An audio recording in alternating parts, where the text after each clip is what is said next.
Hello viewers, this is Papri. Welcome back to my kitchen. আজকে share করছি পুঁই শাকের একটি দুর্দান্ত রেসিপি। প্রথমে এখানে গরম কড়াইতে পরিমাণ মতো সয়াবিন তেল দিয়ে দিয়েছি। একটি শুকনো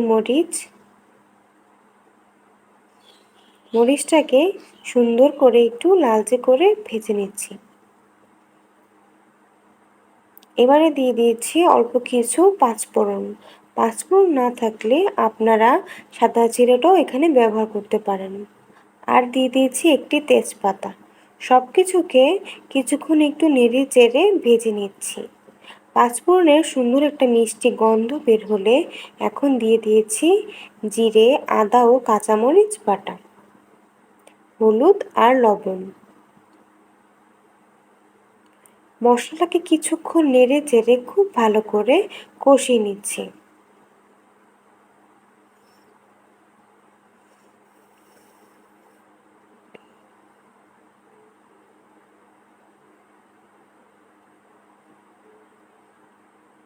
মশলাটা কষানো হয়ে গেলে এর মধ্যে দিয়ে দিয়েছি পুঁইশাক আর কুমড়ো।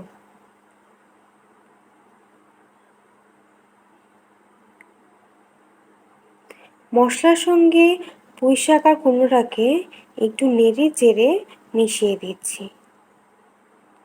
এভাবে কিছুক্ষণ পর পর একটু মশলার সঙ্গে একটু পুঁইশাক আর কুমড়োটাকে একটু নেড়ে চেড়ে মিশিয়ে দেব।